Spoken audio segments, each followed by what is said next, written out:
One of the main objections to the situation and work of the Society of St. Pius X is the problem of jurisdiction. Do priests of the Society of St. Pius X have jurisdiction? This is the question we are going to answer in this video.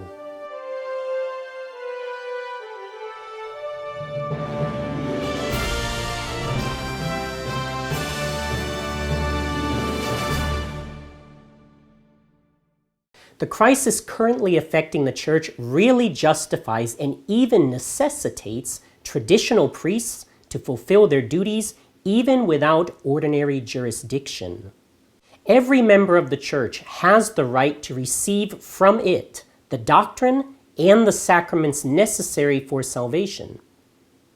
If the normal hierarchy, pastor, bishop, etc., do not fulfill its duty, the faithful find themselves in a state of necessity that allows them to have recourse to any Catholic priest.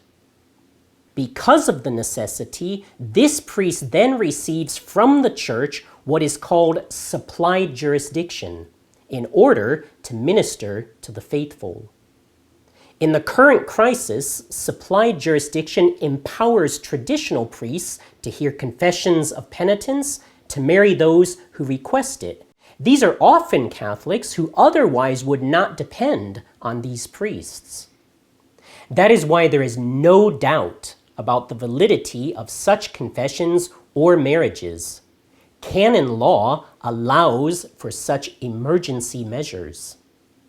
By virtue of his ordination, a priest can bless all things and even consecrate bread and wine so that they become the very body and blood of our Lord Jesus Christ. But whenever in his ministry he has to deal authoritatively with people, he needs over and above the power of orders, that of jurisdiction, which empowers him to judge and rule his flock. Jurisdiction is, moreover, necessary for the validity itself of the sacraments of penance and matrimony. Now, the sacraments were given by our Lord as the ordinary and principal means of salvation and sanctification. The Church, therefore, whose supreme law is the salvation of souls, wants the ready availability of these sacraments, especially penance. The Church wants priests and empowers them liberally to hear confessions. This jurisdiction to hear confessions is to be revoked only for a grave reason. Jurisdiction is ordinarily given by a mandate from the Pope or diocesan bishop, or perhaps delegated by the parish priest. The priests of the Society of St. Pius X do not have jurisdiction in this way. Extraordinarily, however, the Church supplies jurisdiction without passing by the constituted authorities. This is foreseen in the Code of Canon Law. Therefore, the Church, wanting the ready availability of penance, extraordinarily supplies jurisdiction in view of the needs of her children, and it is granted all the more liberally the greater their need. Now, the nature of the present crisis in the Church is such that the faithful can, on good grounds, feel it a moral impossibility to approach priests having ordinary jurisdiction. And so, whenever the faithful need the graces of penance and want to receive them from priests whose judgment and advice they can trust, they can do so, even if the priests do not ordinarily have jurisdiction. Even a suspended or excommunicated priest can do this for the faithful who ask, quote, for any just cause whatsoever, unquote, in the words of Canon Law. This is even more the case if a faithful Catholic can foresee his being deprived of the true sacrament of penance from priests with ordinary jurisdiction until he dies. The extraordinary form for marriages is foreseen in Canon 1116, paragraph 1.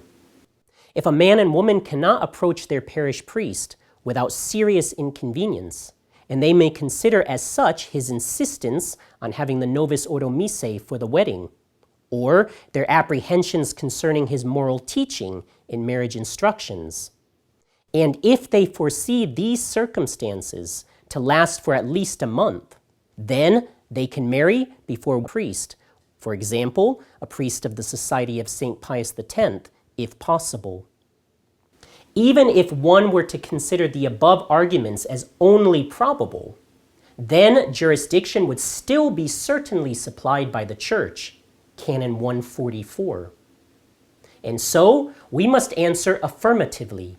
Traditional priests do have a jurisdiction that is neither territorial nor personal, but supplied in view of the needs of the faithful in a state of necessity. This interesting question, so important in the present crisis of the Church, deserves a complete episode in another series. For further understanding and insight on this question of the supplied jurisdiction, we recommend watching the DVD Archbishop Lefebvre, a documentary, which can be found at angeluspress.org.